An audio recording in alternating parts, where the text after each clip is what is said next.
Do you know how often the fear of failure deters people from even starting? What if I fail? Hey, if you fail, so you fail. You learn, you get up, and you go again. All right. But people make failing such a big deal as if it's the end of the world.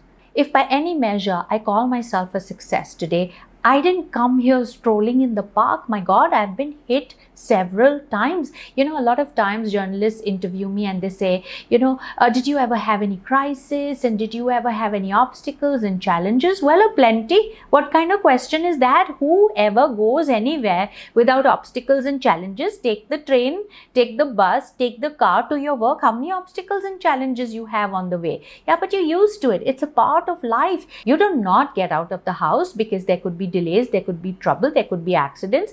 Every day you leave, right, prepared in your head that something could go wrong.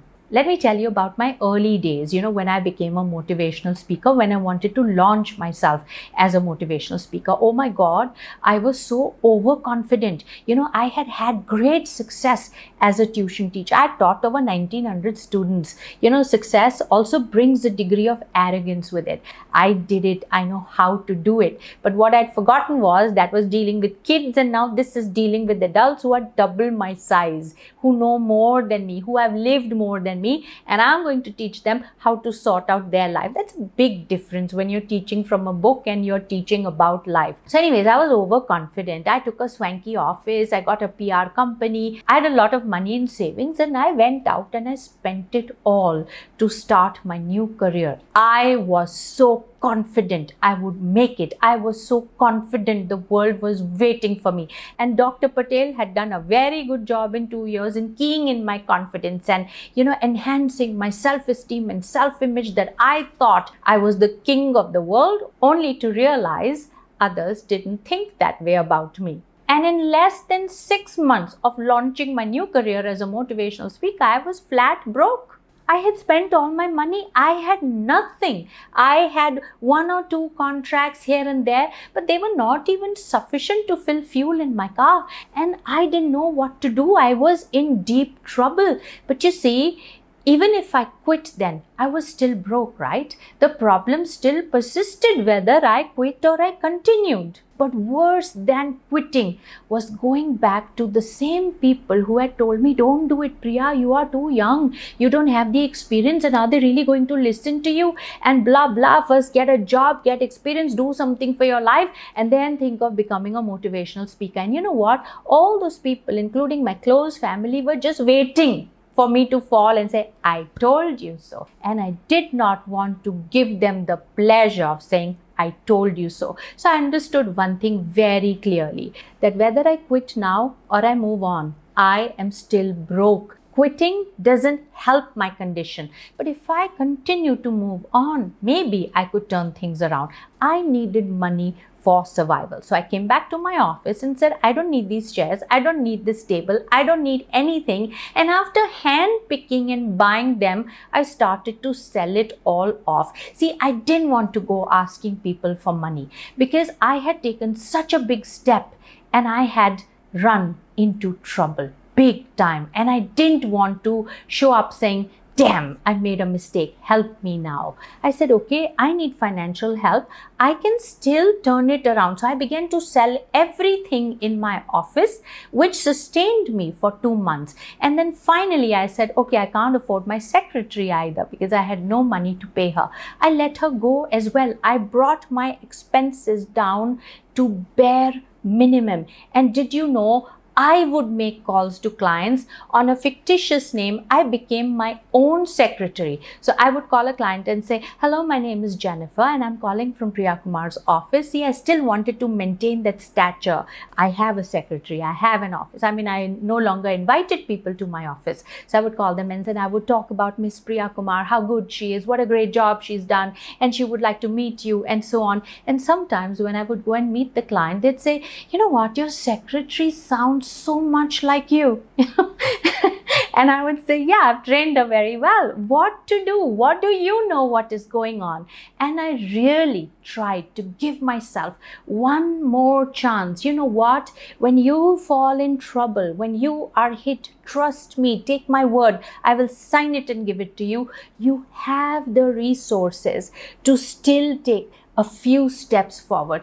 Just be willing to sell off your shares, be willing to sell off some gold, be willing to do something. And every day I used to tell myself, look, today I'm okay, today I'm fine, tomorrow I will handle. You can't, when you are worst hit, you can't start thinking about the future. You can't think, oh my God, what is going to happen after a year? What about my vision? No, you're hit, you think about today. Look at how nature responds to crisis. You know, when there is a sandstorm in the desert, does the camel give up and die? No, it knows it's temporary. It shuts shop, it allows the storm to pass. Similarly, think about it. Today I'm okay. Today I can make this work. Today I can do something. Tomorrow I will handle. No problem. And if you keep this attitude one day at a time, doing what is right, doing what is needed, doing what you should, giving it your best shot, and if you repeat that daily, you'll be out of trouble very soon. I'm not a religious person. I'm not a God person. I believe in God work. But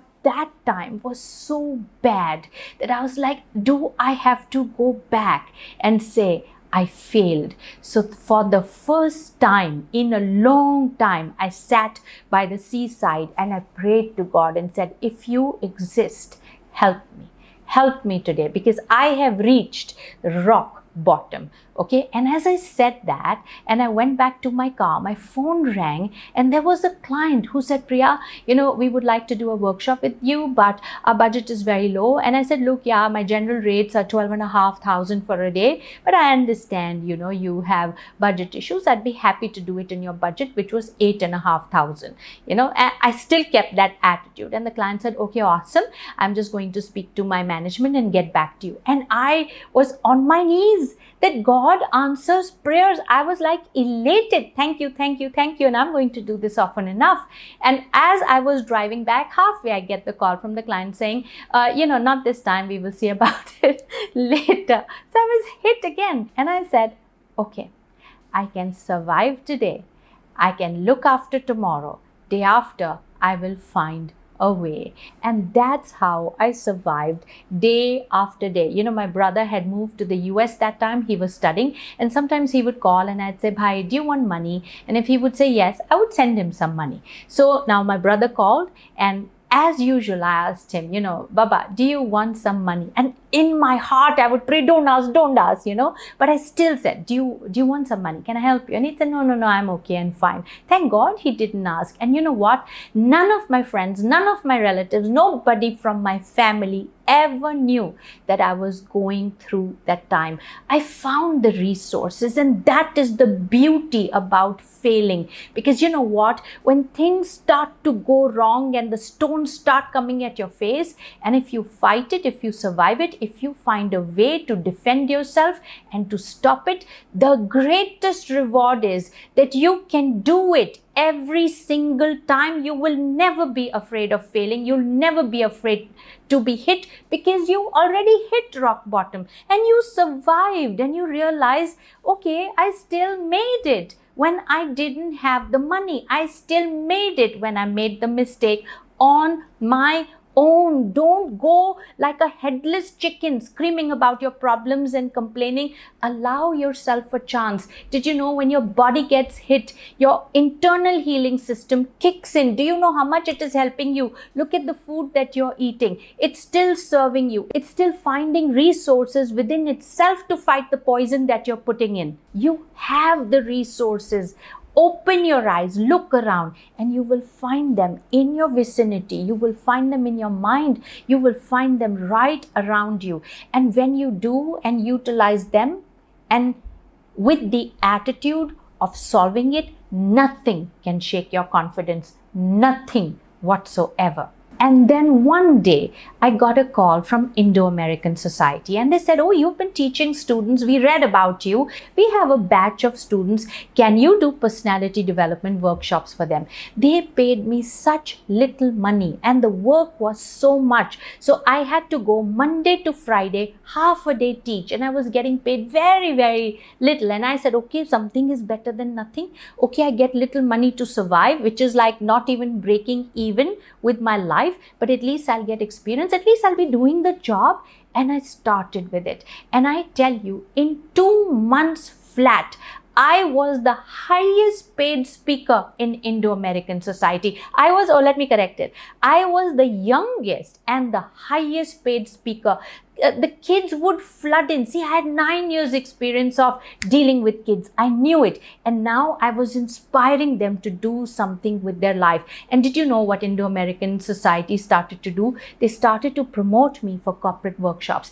And that's where my career took off. Let me tell you, you will be hit. You will fall. It's a guarantee. It's a given. But when you quit, then you become a burden on others, because now they have to pick you up. Come on, as a little child, you got up on your own again and again and again. And now as an adult, you're relying on others to change, others to do things for you, and others to carry you forward. Leave that thought. You are enough by yourself. See, if you're going out for a drive, let's say you're going from Mumbai to Pune, which is like a 200-kilometer drive.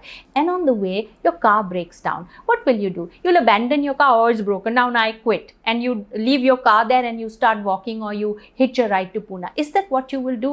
No, you will repair your car. You will find a way, even if you don't have the money. And let's say even if your car is totally banged up and smashed, you will still do what is right for the car. You will move it somewhere, sell it, or whatever. You will handle that situation and solve it and close it and then move on. Hey, you'll do that for your car. Then why are you quitting on yourself? When the first jolt comes, when the first accident happens, I leave. You're leaving yourself in the middle. You won't do that, right? If you're lost on the way, let's say you're going through a forest and you're lost, what you'll say? "I'll quit. I'll sit here and be eaten by all the predators." That's insanity, right? Then why are you quitting on yourself? There are resources. Have you given yourself a chance? You don't have money. What is that gold ring that you're wearing? Remove it, sell it. Did you know I sold all of my gold? And I came from a background where my father, for my birthday, used to, get me gold bangles. And I said, "Dad, I don't like this. Please don't buy it. I don't like your choice." And then I was regretting. I should have let him buy whatever the gold was. I could have sold it now. Right? You have it in you to keep your pride, to keep you going, to sustain you to move forward. And sometimes it takes more than money. It takes your willingness to say, "I don't quit. There is a way. I will find one." And that is found in surviving today, in being prepared for tomorrow, and in being ready to handle whatever comes after it, day by day by day. And what is the greatest reward out of this experience? That you cannot scare me, that nothing scares me. What is the worst that will happen today? Chal, I will lose all the money, I'll be hit, I won't have a job. Hey, I survived then. I know what it takes. I will go by the seaside, pray one more time, one fictitious call will come. Maybe this time it will be real. Maybe this time God will humor me and say, "Okay, granted, it's okay. I know you're a survivor. I know you will make it. Yeah, I know you will find a way." So it's pointless troubling someone who's prepared, but there is great fun in troubling someone who is going to be hit. When you sit by the door to scare someone and you make this sound, "bow," and you come forward and the person's like, "Oh, what was that?" You won't do that again to the person, right? But if the person really gets scared and runs away, oh my God, how much pleasure you get now to scheme on other ways, how to scare the living daylights out of them. But life is like that. My past serves to inspire me. I have had challenges that were seemingly impossible to cross. I have had problems that there were times I thought I will quit, but I didn't. My past stands as evidence that if I can do it then back at the age of 22, heck, it's been so much time and so many successes later, I can do it again. And a person who rises after a fall has no fear of failure, because he knows, she knows that in moving on, that in finding the answers and resources and doing whatever it takes and keeping faith in today and keeping hope for tomorrow and still doing the job better than ever before, there is success around the corner.